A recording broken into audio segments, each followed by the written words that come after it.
Oh, what's good, everybody? Joey J. Ping checking in live, man. RespectMyRegion.com. I'm here today on the official 147th episode of the RMR podcast, the Respect My Region podcast, folks. Today's episode brought to you guys by Blackleaf, one of the few and definitely one of the most consistent, most compliant cannabis text message SMS services in all of cannabis. They are 10 DLC compliant, and they are our partners for resources in terms of cannabis text messaging. So all you retailers out there, reach out to blackleaf.io. But the episode is not about them. The guest that we have today, folks, is Brett Yater, CEO of Flower Supply, owner and operating group of Surf City Dispensary in Santa Cruz, California, home of the Blue Dream strain. For those of you that don't know, Blue Dream came from Santa Cruz, man. It's a legendary area. And Brett, I appreciate you being a guest on the show today. How you living?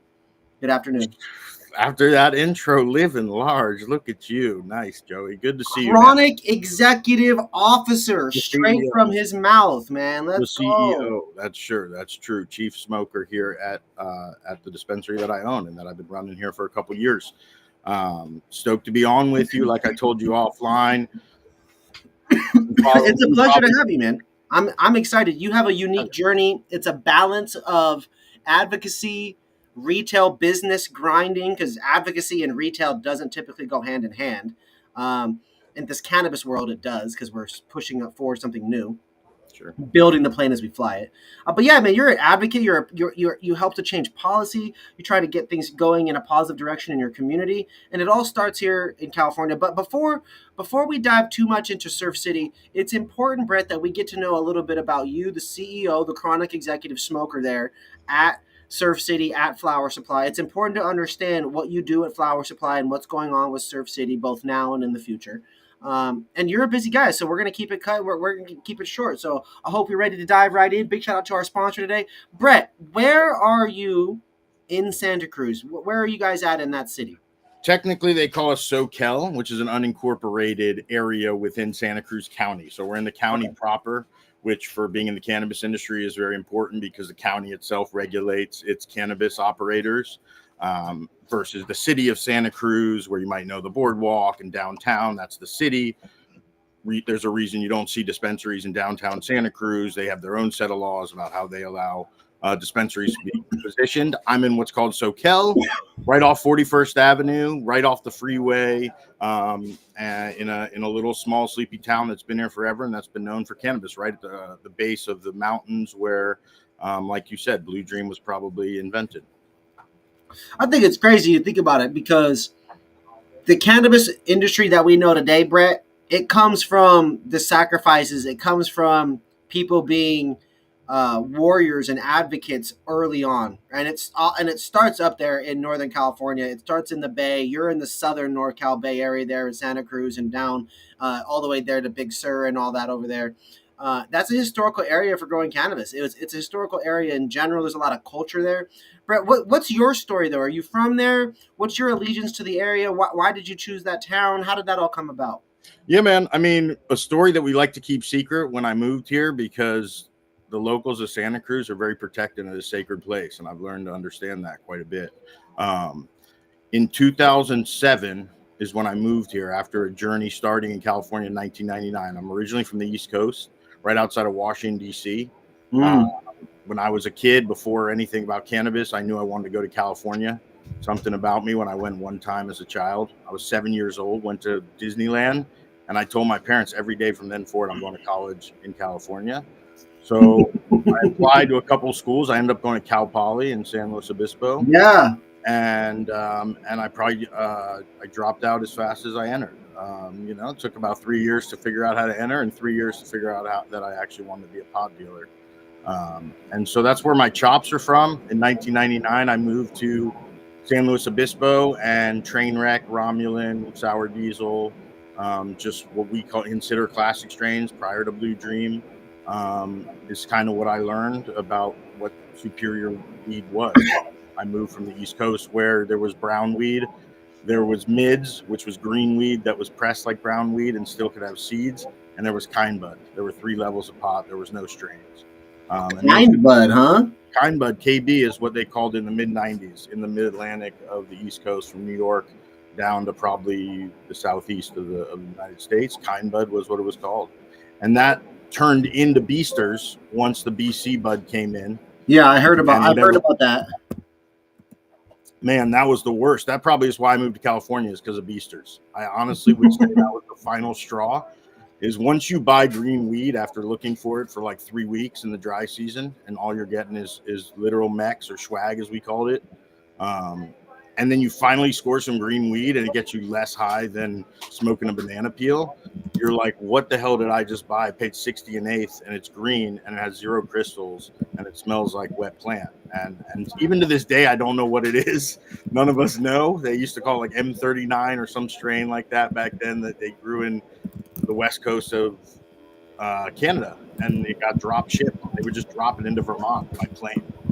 My buddies would pick it up. So, I mean, that's what brought me to California, was honestly the combination of the sunshine, the culture, and finding and needing cannabis in my life, knowing that was my medicine of choice after trying a few others throughout my childhood, being forced on some medication for ADD and for sleeping, things like that. And once I found cannabis, it changed my life, and I knew I had to be in California.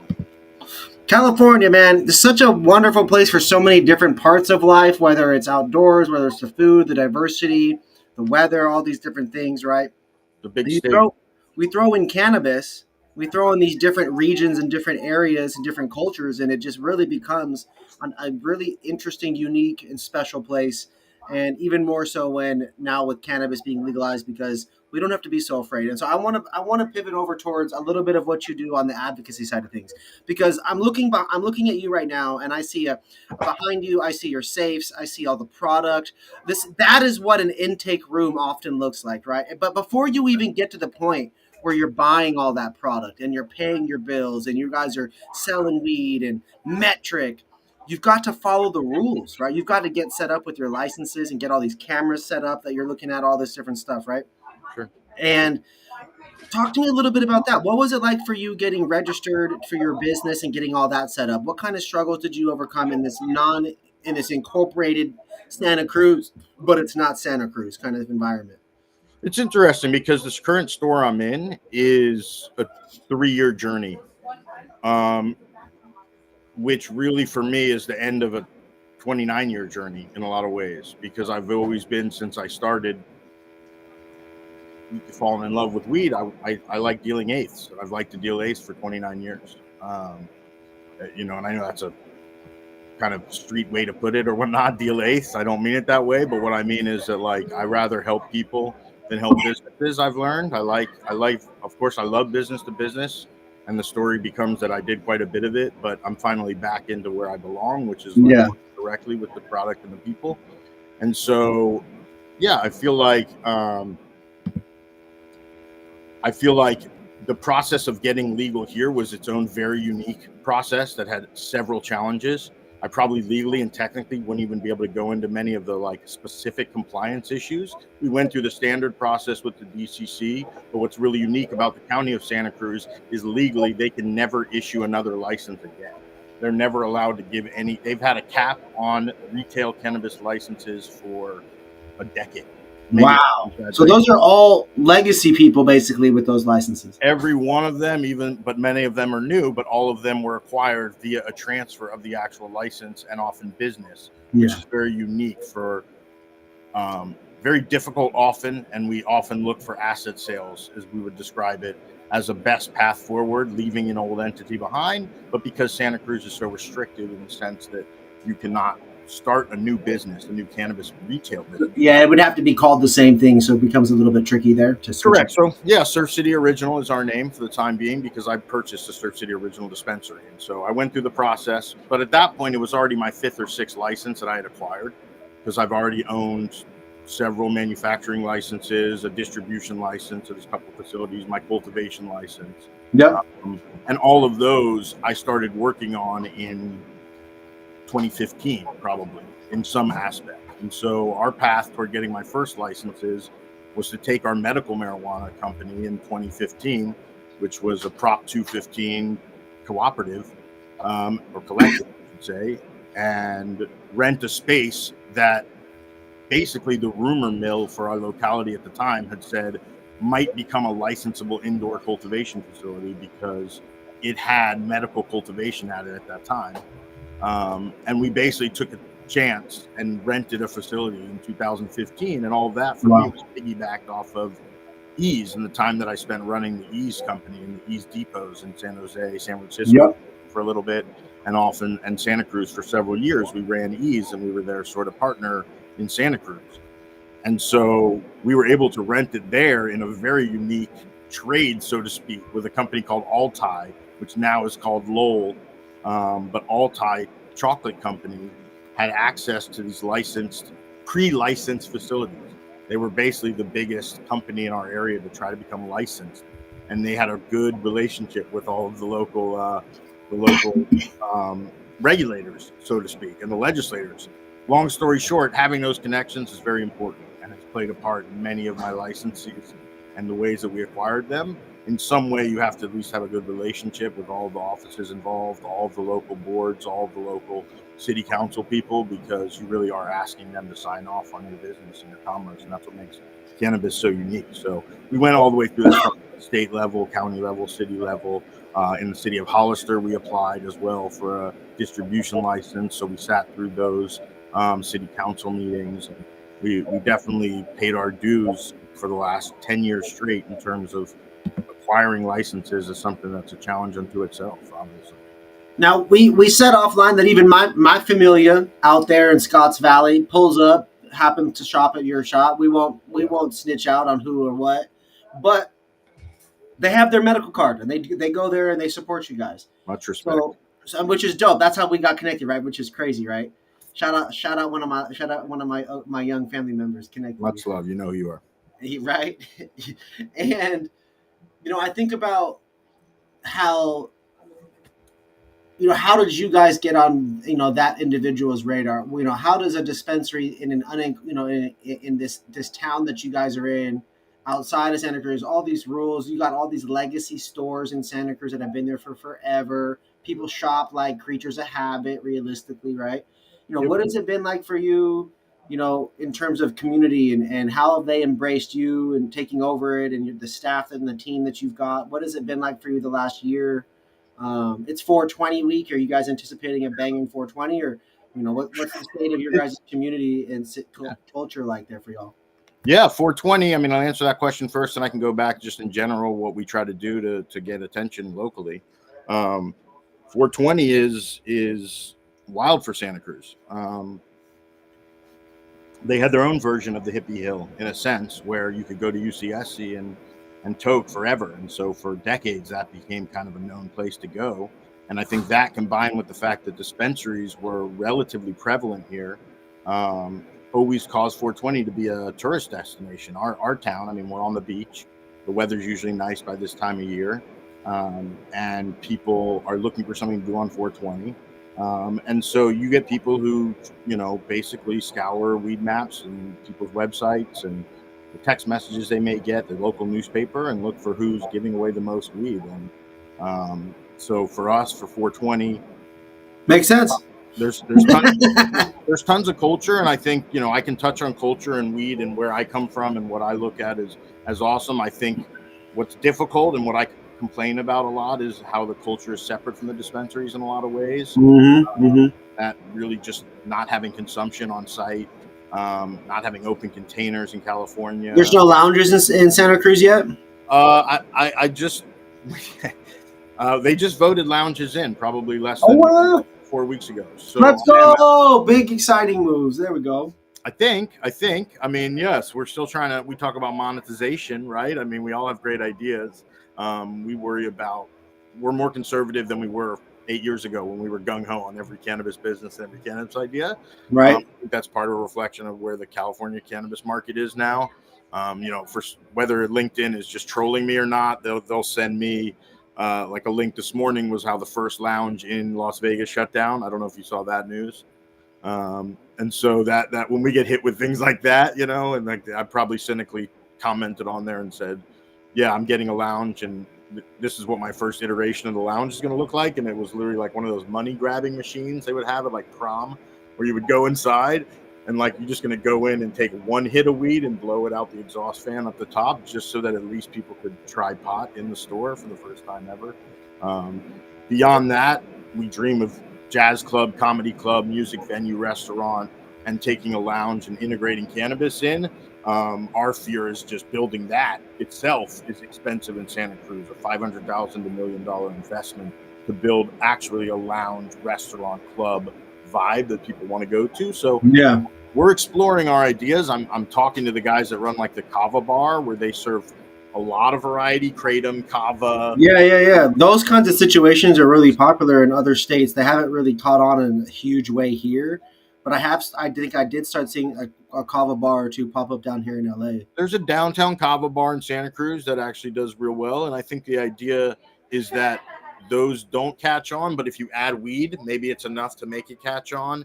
And if you add it to weed, now the cannabis itself also has more. You can bring your friend who doesn't smoke, and they can come have their own experience. It's about providing a place where we just don't want to consume alcohol. I think that's really what it is. I don't want to be around and I plenty of my friends that don't drink, they don't always want to be around people with alcohol, but we do want to go out and be social and play pool.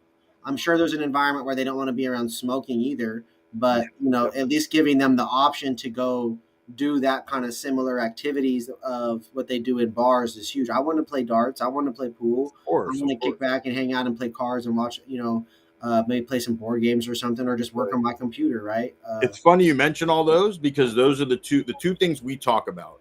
One, that I'm a pot nerd and it could be an educational place, completely separate from being a social place. Mhm. What I think has also separated the culture from the dispensary is the fact that a session is a place where you can educate with the customer. Be like, no, look at the purple in this compared to the purple in this. Smell how strong this blue dream smells compared to how strong this blue dream smells. Part of the culture was like the nerds being integrated with the people who maybe didn't have time to like learn everything about cannabis but were interested, and you would have this hierarchy.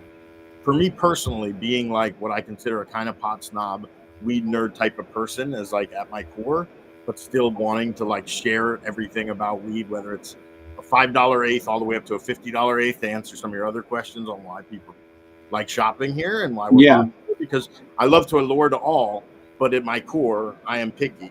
And so as like by being picky, people like you and me were able to share that with people who aren't as picky. And so that is one dream for what I think a consumption lounge is. It's a continuous place of education, whether it's about flower vapes or whether it's about dabbing or whether it's about making your own edibles and whatever core piece, and then the educational cannabis piece. I think people would enjoy that. And then secondly, I feel like Secondly, is the idea you're referring to. My dream would be have 10 rooms, have the video game room, have the reading and studying internet room, have the darts room, maybe even have a room with alcohol, have the dance room. Ooh, karaoke? Come on, baby. To me, what cannabis is missing is that what people describe why the lounges don't work. Alcohol is almost entertainment unto itself. It only needs a little sprinkle, because once you get drunk enough, it's pretty crazy. It's pretty. You're entertained by anything. You're just entertained by talking to people. Socializing itself is the entertainment. Cannabis is more like an integrative medicine or an integrative experience where it's like I hike and smoke, I play guitar and smoke, I go on the internet and smoke, and so it needs that, not just food, right? Because eating is separate from smoke. You don't even eat and smoke. Those are like the two things you actually don't do, because it's always eat then this, not eat that with it.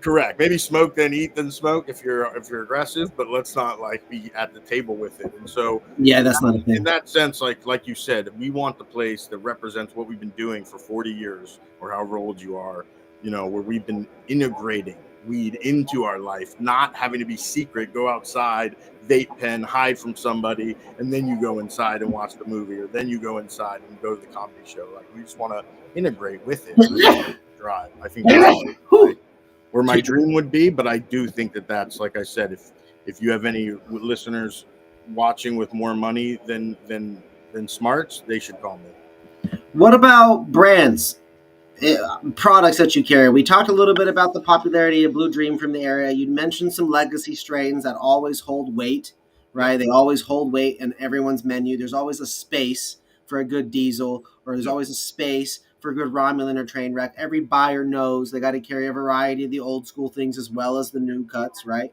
And I think Santa Cruz even plays more into that. When I go there, I don't always see as much hype strain stuff. I definitely see a lot more craft, local, even regional local. Regional.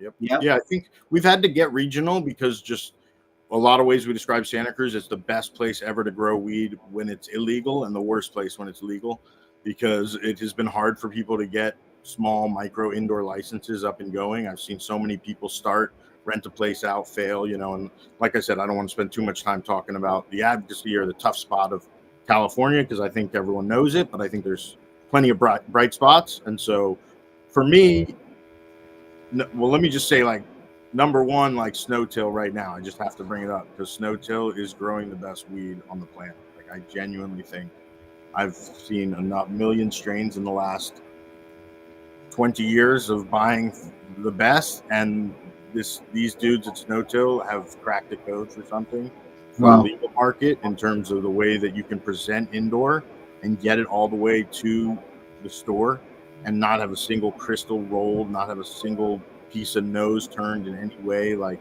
it literally looks like I just hand trimmed it in the dry room. Wow. Walked it over to my store. And so that's a product in the brand you carry now? Correct. Yeah, I wanted to like give respect to what I think. This and I appreciate you actually bringing that up because this is a good point for me to go into. And I mentioned before, it's basketball season. I like starting fives. I like power rankings. I'm a sports guy, man. I'm a Warriors fan. I'm a Lakers fan. Sonics, Raiders. Come on, and the Raiders usually at the bottom of all things, typically, right? So for me, I want to hear if you're willing to do it, because I know it's tough being the owner, but the reality is that we're smokers. So who right now is your starting five? Who's growing the best indoor, just best overall flower in your opinion? And if it's not only indoor, like I know Huckleberry Hill, they definitely grow some of the best flower in the state.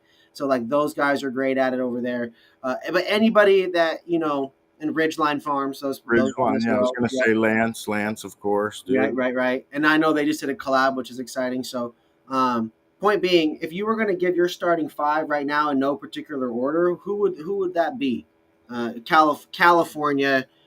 You're an owner. You're a buyer. You're assisting and all that. You're in the store. You're an operator. I know you smoke. So, who's your five? Let me go Gremlin. Let me go Gold Flora. Let me go. Hold on. Just kidding. Hold on. I was gonna try to do the MSO, the corporate all top five right there. I was gonna just joke around. I think Gremlin is Gold Flora. It is. I couldn't think of any. I tried to think of more goofy ones. State House, Dime Bag, King Roll.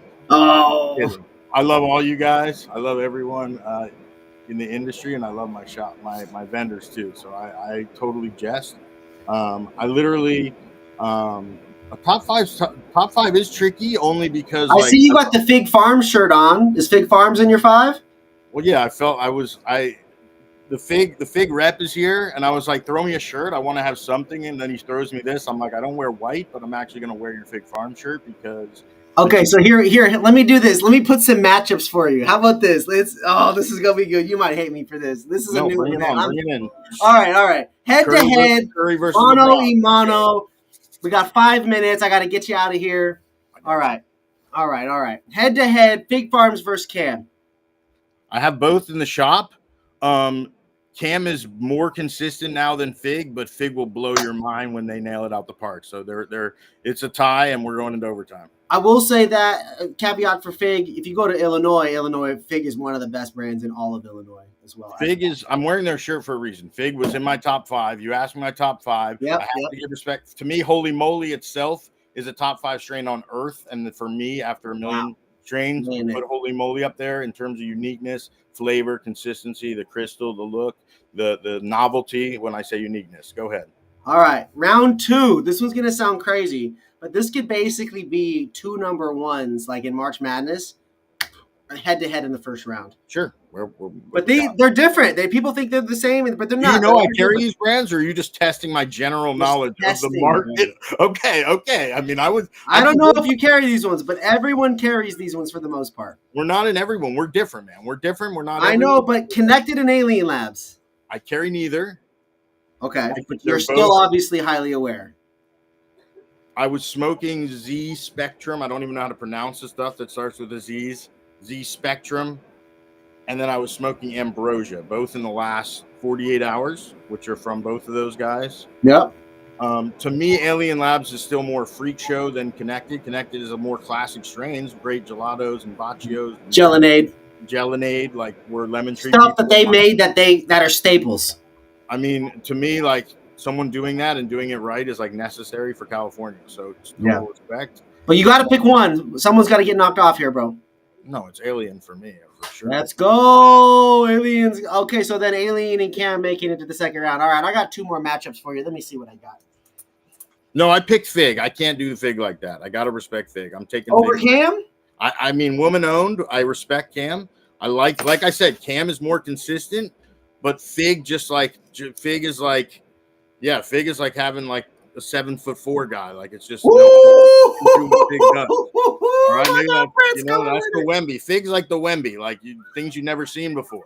I rock with that. Okay, now I got another one from down here. I don't know. Again, I don't know. I'm gonna just give you a brand, and you put a matchup up against it, and then we'll debate who's better. Okay. Maven versus a comparable brand on your shelf. Maven Genetics versus a comparable brand on your shelf. You'd have to compare Maven against Maven, so that would be tough to compare because they are on my shelf. So. Oh, cool. Okay, cool. So Maven against who else? Who's another one you got that's like that quality?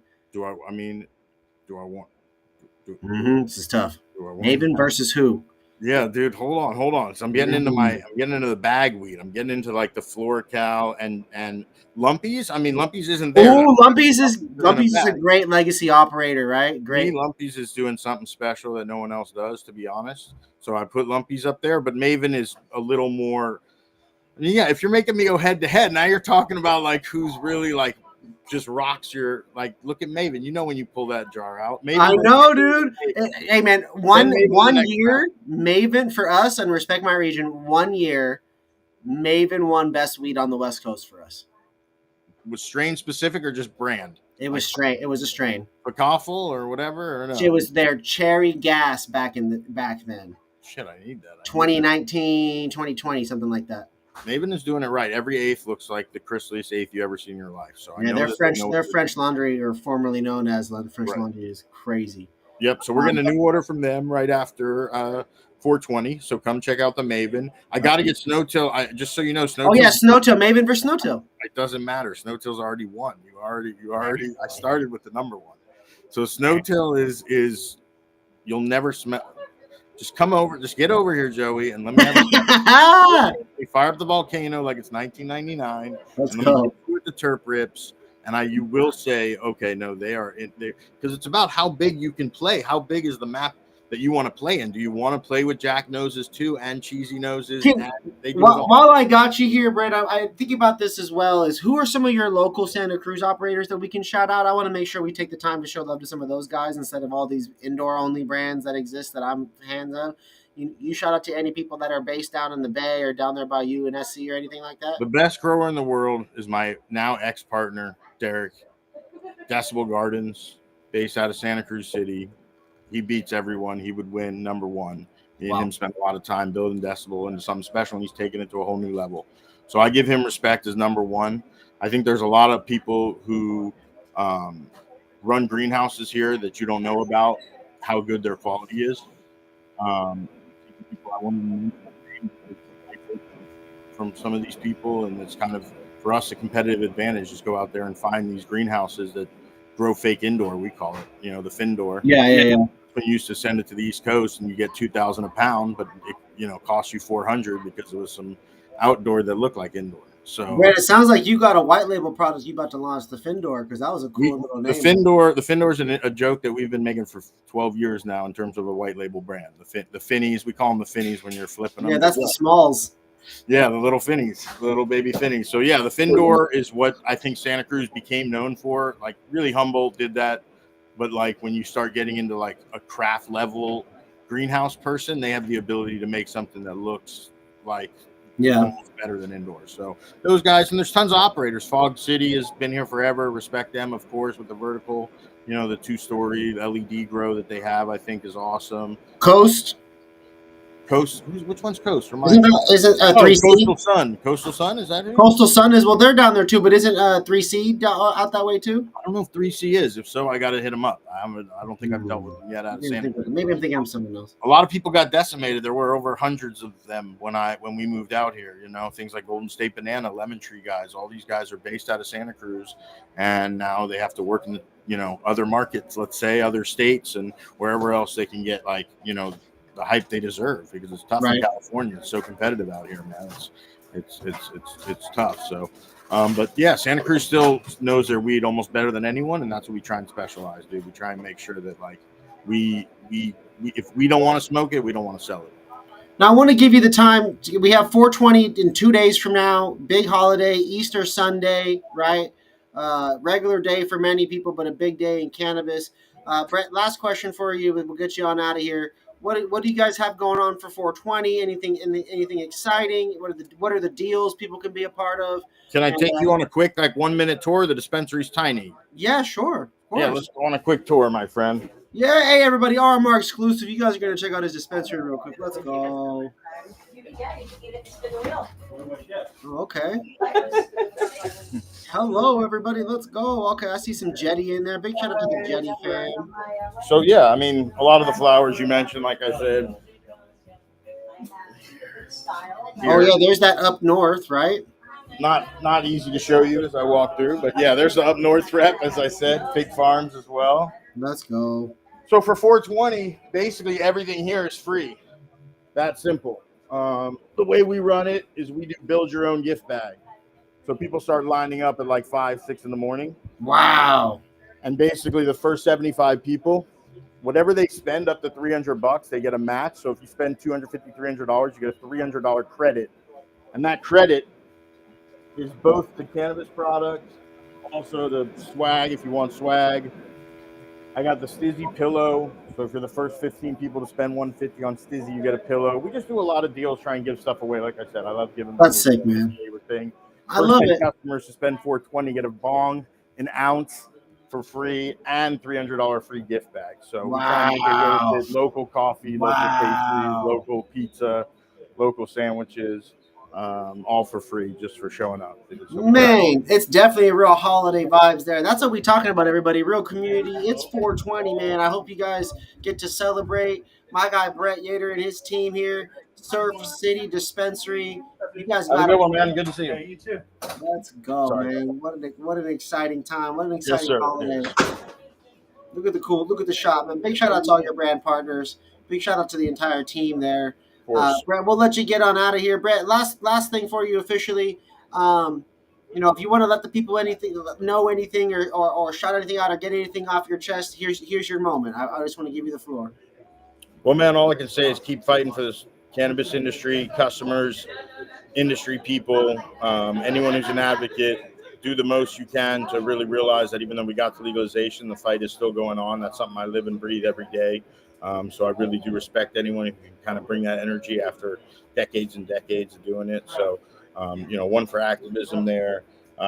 Secondly, come see us at the shop, man. Mention our podcast here, and we'll take care of you the best we can. So, what's your website so they can place a pickup order? Absolutely. SurfCityOriginal.com right now. Check that out. It'll show you all the specials for 420 and forever. So come on, baby. Let's go. SurfCityOriginal.com. Everything you need for 420. Spend 420. Get a bong. Get an ounce. Plus get $300 worth of stuff. What an exciting deal. Brett, thank you again for your time. Big shout out to our sponsor, blackleaf.io. Be sure to reach out if you guys need cannabis SMS marketing there. For any retailers that watch the episode, big shout out to everybody that watches it. All consumers, happy 420. Brett, hydration, stretch, and eat food. Make sure you eat, make sure you drink water, and make sure you stretch, because you don't want to smoke all that weed, then go to take off your shoes and pop a muscle or a ligament, because we're all getting older and shit. So all right, I'm in. Let's go. You know what I'm saying? Hell it's 420. Take it serious, folks. I love you guys. We'll see you on the next episode.